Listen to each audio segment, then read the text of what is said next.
Lansdowne Road was a very vibey place. There was a hum in the area. Lansdowne Road was a very busy road with popular places like the toy shop. Coming down, you had this lawnmower repairs. Mr. Sewell, the chemist, Miss Goslet, the dairy, Miss Goslet Rooiwangetjies. You had the cycle shop still there.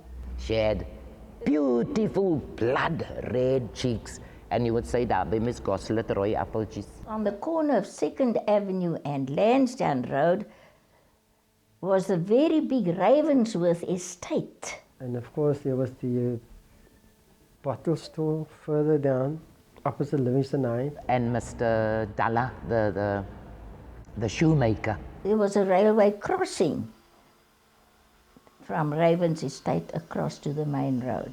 And the Greek on the corner of Livingston Road, there was a big Greek shop there. And Bauer on the corner of Lansdowne Road at the fork. Tepper, the dog that laid with a big ball in his throat. And then there's a clothing shop that is still there. It's called Brenner's. That is where we bought our uniforms. Well, in those days it was a big draper store. Shoes, underwear, everything. The main part was clothing and footwear that we've been running all these years. And of course we have school uniforms as well. Brenner's was so popular. Anything we even needed for Eid, we'd go there. This building that I'm in now, it's called Hamilton House. It's still got the sign outside, upstairs. You'll see there, 1904. Mr. Brenner was there for a long time. In fact, he just celebrated last year.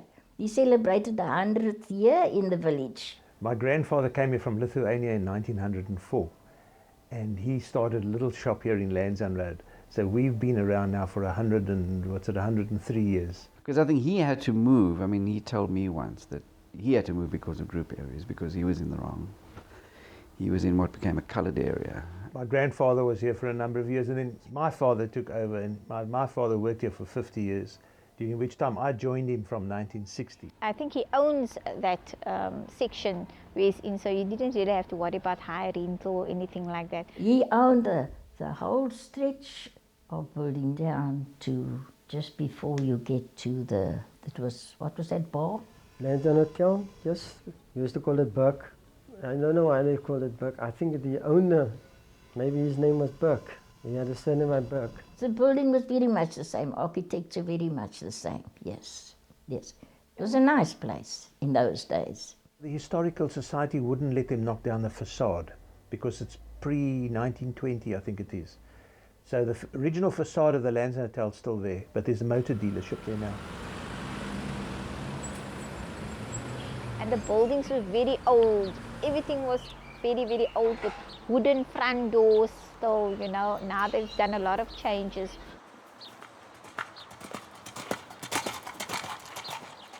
My parents owned the corner shop on Lansdowne Road. It was actually number 59 Lansdowne Road, and it was called R. Arley and Sons. It was the most popular shop on Lansdowne Road because everybody that walked in there, or even if they used to see my dad along the road on Lansdowne Road, they said, "Oh, there's Mr. Ali from R. Arley and Sons." The cottages in 2nd Avenue were all built by the City Council for the City Council workers. It was council property. We had to pay, as in rental, yes, for electricity, water, everything, because we couldn't buy it on our name because it was a white area at the time. Around about 1952, I think, we went to stay in Harfield Village. It's also coloured township, and then we were forced to move out. I was born in 3rd Avenue, known as Harfield Village, Claremont. I stayed in Durham Street, 21 Durham Street. I was born there. We were born in the house itself. The midwife came there and we were born in the house, 54 3rd Avenue, Lamonte. 2nd Avenue, number 3, 2nd Avenue. And I stayed in Upper Claremont. It was further down 2nd Avenue. The number's still there, number 15, 2nd Avenue. We had a semi-detached house in Surrey Street. In Wargrave Road, my father bought a little piece of land on the corner of Hereford Street and Princess Street. I was married at that time and we didn't have a house. And my husband was working at the council.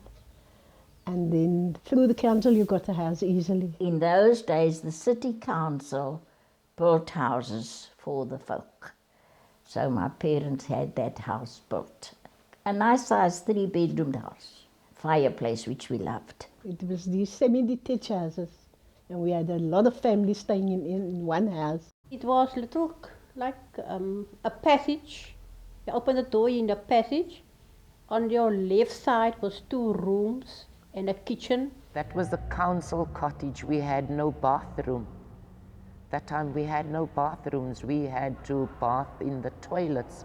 Take the big bath and take it to the toilets. We didn't have bathroom. My father made us a bathroom and only a toilet, which was outside. We had only 2 rooms, a kitchen and a toilet outside, and a little garden in front of it all. When the elder girls, my aunts and them, they had boyfriends, and when the boys came to visit, you must wait until they kiss goodbye before you could open the couch and make your bed, because there wasn't enough place to sleep in the room.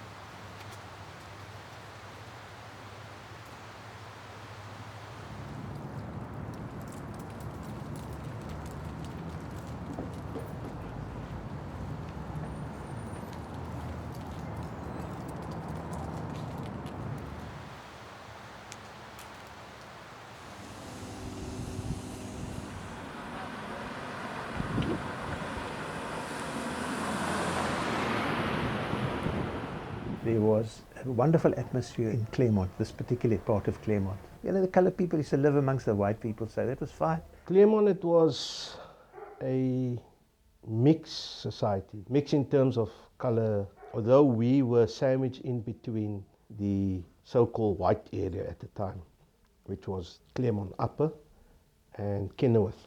The community at that time was wonderful. It was like a family. We'd have Muslims, we have Christians, we had whites, we had Africans, Indians, but each and everybody knew one another. And I think a Luxorama was open then. It was a kind of big theatre, and there were pop groups, and there was a peculiar thing in the Group Areas Act where the Luxorama was non-racial for about 3 years, I think, and operated completely openly because of some very odd quirk in the Group Areas legislation. The area was very nice, I must say. Everybody was friendly with each other, and obviously because it also was a white-based area where our neighbours was white, you know, because it was like in the heart of Claremont. And so people went there because that was the only place that was not segregated. And then I think they had to change the legislation or tighten a loophole or something. The town itself was a very happy town because people integrated anyway, because you had community in pockets of different people living together very happily for, God, the last 100 years or something like that. We socialized with people of all colors. We were living together with Africans, people that smuggle and all that type of thing. They were all around and we used to live like a family. Claremont was a very vibrant society. Everybody knew one another. Very vibrant. And there was no problems because everybody knew one another's problems. In that time, everybody knew everybody. Everybody was helpful. I remember those days fondly. Our growing up period in Claremont was very nice, and I had 18 wonderful years here in Claremont, living with the people, you could say. The senior people would know who your mum is, your mum and dad, and they would say if you're disobedient, don't worry, I'm going to give you a hiding, and I'll tell your mother, I gave you a hiding. And you could knock on anyone's door and borrow a cup of tea or a cup of sugar, you would get it. No questions asked. You could run to Amina in Little Princess Square and say, Amina, my ma's baie sick, ek moet 'n bietjie brandewyn kry. Whether it's 12 o'clock or 4 o'clock, she would run to her kitchen, pour a little into a bottle. That's how helpful people were. Claremont in itself close-knit community, everybody knew each other. Crime, if I compare to today, I mean, unheard of. There was no crime. Never ever. In that 2nd Avenue, we could sit till 2 o'clock in the morning on weekends. Nothing would happen to you. Nothing would happen to you. You could work late nights, you could be up late, and you can go window shopping. And We would walk to Harfield Station 11 o'clock, whatever time. Nothing would happen, but now I won't trust Harfield.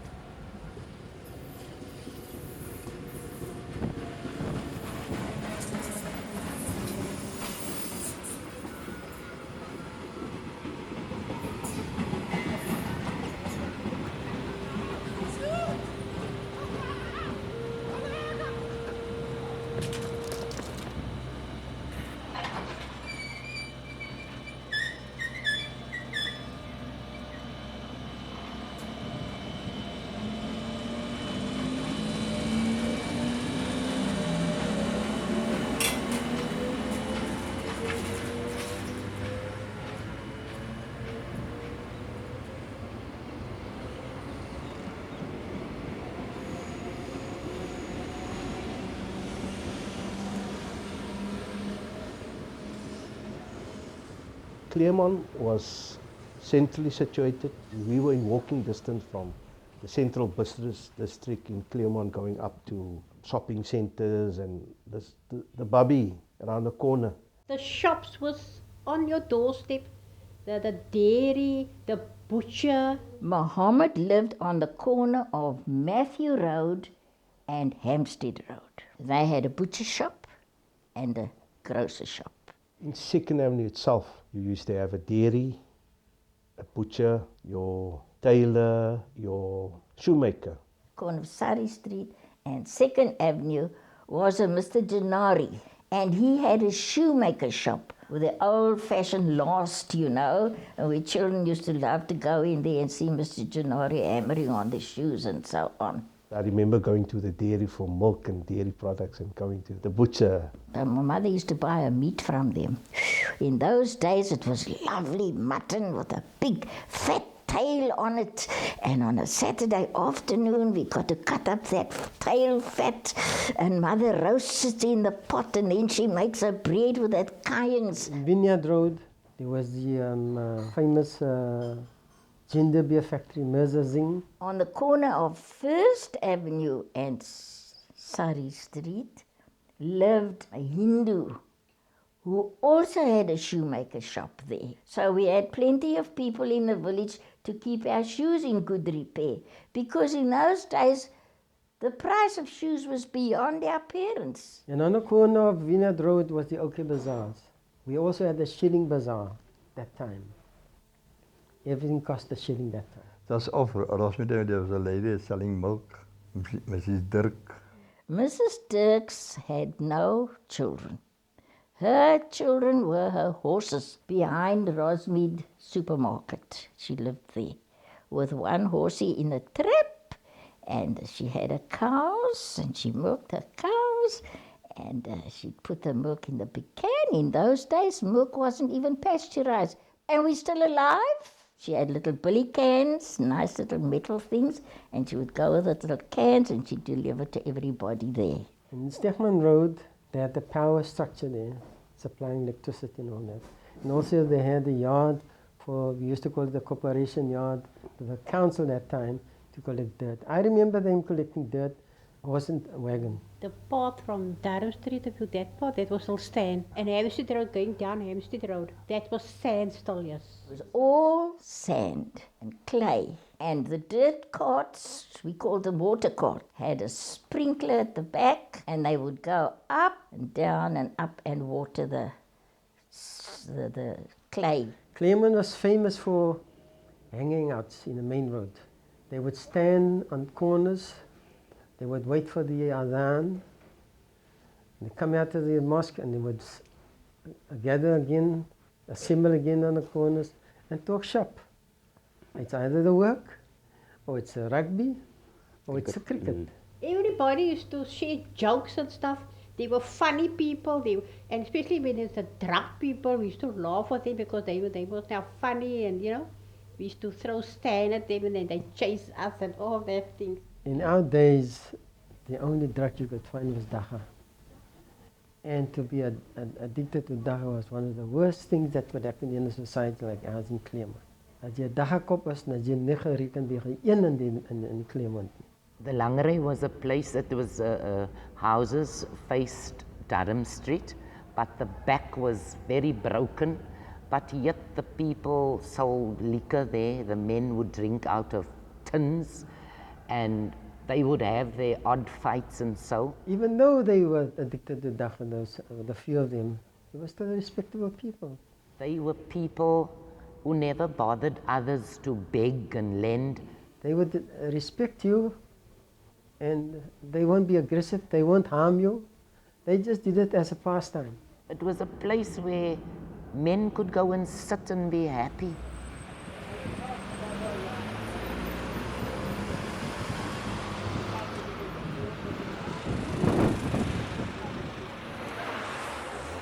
I think my last 2 years in school, 69, 70, there was talk of removals. There was some of the teachers actually lived around the school. And then there was an expectation that the school would close or that the school would become a sort of white school or something. And of course it didn't happen. I mean, the removals took place. We have a long history with Livingston High School because our next door neighbours were the Roberts family. Mr. E.C. Roberts, the first principal of Livingston High School, lived in 3rd Avenue immediately opposite Hereford Street. One of the sons, the younger son Jackie, was my best friend as we grew up in Tasman Road, Claremont. Mr. Roberts was the principal of Livingston School. And that jacaranda tree on the corner is the original tree when Livingston was first established. Livingston was known as a very vibrant political opposition to apartheid school. Well, it was one of those, you know, non-collaborationist unity movement schools with a very strong political identity and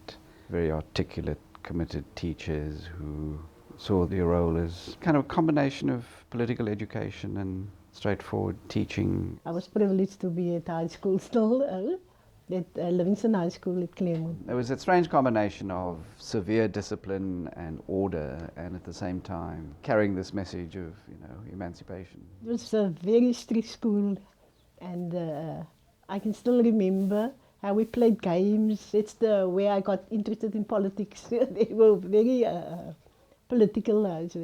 Nearly all the teachers taught in a very selective stream way. I mean, I remember the first year I went to that school, we had a teacher who shall remain nameless, but he divided the class into Cowtown, Dead Horse Gulch, and the rest of us who we considered were worth teaching. And so he taught us and ignored the rest, really. Because of the oppression, teachers within the sideline, teachers a little bit of politics. This frustrated me. I wanted to carry on with schoolwork, but half of the period was spent on politics, and that's why I stopped. It was highly disciplined, I mean, ferociously highly disciplined, you know. It was that combination of a lot of talk about liberation and democracy and being hit over your arse if you transgressed. I was only there for 1 year, and I failed because I couldn't do English. There were lots of students from relatively poor, working class, lower middle class backgrounds, artisan families and so on, and there were African kids who were passing for quote coloured to get into the school. I had to come up with £9 for my books, and eventually the principal they sent me twice to the principal. That was Mr. Roberts, I think. Yeah, Roberts, Mr. Roberts. yeah, Roberts, yes. And so eventually there was three-quarter, almost half of that. I mean, I couldn't come on 9. And they always used to have these sort of Christian assemblies in the front on Fridays, and then behind there was what was called a kind of secular assembly for students who were Muslim or students who didn't want to profess their Christianity. But those were kind of, I don't know, they were political assemblies in a way, you know. Not that you discuss South Africa, but you discussed Bertrand Russell and pacifism and international politics. When I was there, it wasn't so very active in politics because it was in the 40s. The school always had white teachers, And that's very widely known, but there were always 3 or 4 white teachers who taught there on temporary contract and at the same salary scale as coloured teachers, and that was a kind of gesture of commitment. And so the school never undertook any kind of activity which would have involved those teachers not being included. They were very specific on marks. Good marks, then only can get into Livingston. Yes, yeah. High standards is what they used to set, and they definitely wanted it, you know. I don't think they really wanted failures at Livingston High School. Several of the male teachers, mixed racially, used to go to the Lansdowne Hotel at break to drink, and that was tolerated by the Lansdowne Hotel. I'm actually proud, you know, that I was there. I could tell anybody, well, I was at Livingston High School, you know, and the first thing they would say is, oh, then you should have had good marks to get in there. You had these annual visits from the school inspectors, who were these, you know, great hulking kind of Afrikaners who'd come around, and then one of the things you were told was never to stand when they entered the classroom, just to create a moment of awkwardness. You see these guys walk in and, you know, stand there waiting for the class to stand, you just sit there quietly. We were one of the first schools, in fact, as I remembered, who boycotted the buses, because at the time it was still very much where you had to use the back part of a bus being a coloured or African, Indian. And also the price went up. So in the 70s, we started boycotting buses. People would actually walk long distances not to use the train, not to, because there was part of that whole, you know, you don't go to segregated beaches and you don't go to segregated cinemas and you don't use segregated transport, so you'd much rather walk through the rain than catch a train.